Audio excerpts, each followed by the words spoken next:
Just curious to know what Brian Milne would have said about it, because he's actually on the GCP, and so I wondered why he wasn't invited to speak, or maybe he was or he declined, because he would be able to answer some of the questions about why they're so opposed to this alternative. I mean, what's the deal?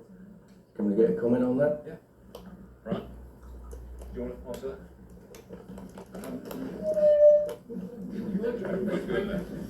I'll take it back. Evening.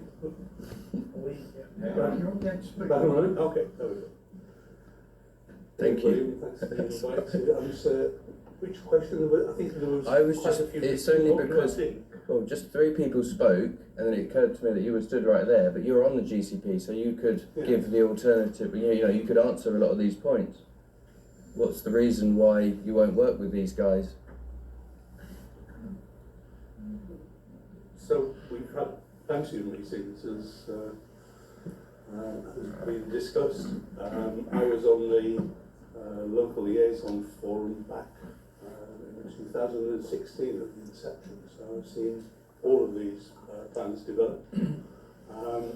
And clearly this is contentious because it runs close to people's homes. When you talk about spoiling the landscape, I'm not quite sure how a tramway or a light rail would be any better for the surroundings. I've got mixed views about this whole thing. What I do know is that the congestion around the city is getting worse. The number of people required to get onto the CBC site will likely double over the next 20 years. We've heard plenty of talk this evening about the government's plans to build 150,000 new houses. You may have seen in the Sunday Times, there was an article from the guy that runs Create Streets, who was employed by Michael Gove initially to put a plan together. And he's talked about 3 sites in and around Cambridge City. So the west and the south, so the area from the golf club up to the junction. South Cambridge, which is beneath the CBC site, and then Fulbourn, which was a new one to me, at least unheard of it. The government is determined to build at least 1 million houses. 1.5 million is their current target in the space of this Parliament. I think the requirement for transport to support that number of houses is clear, and it's not just CSET. It's not just CSET and C2C in Camborne to Cambridge, and it's not just the Waterbeach busway. We need all of them and more to get the number of people that will be working in our area into and out of work. So can I just ask you to summarise that? I think the question is CSET, yes or no, Brian?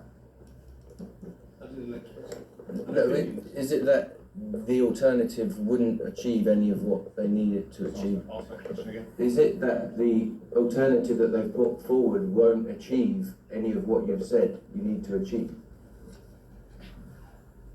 What's that?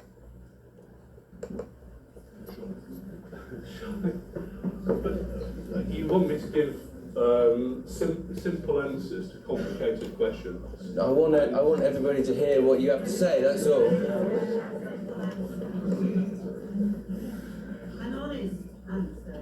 An honest and simple answer, sir. Yes. So I'm Councillor Brian Milne. I'm a county councillor for this area, and I'm also a district councillor for Stilston Ward, which is where I take my position on the GCP board, which is, as has been talked about, a combination, a joint committee of 3 councils: the county council, the district council, South Cambs, and the city council. So I sit on the board, and there's a few other friends on the GCP, right? It's not just council. Sorry. So there are only 3 voting members. Elected representatives on the GCP, could you just advise us? Yes, there are. The university and business are represented, but the only voting members. So rather denying this idea that it's undemocratic, the only voting members on GCP are voted elected officials or members.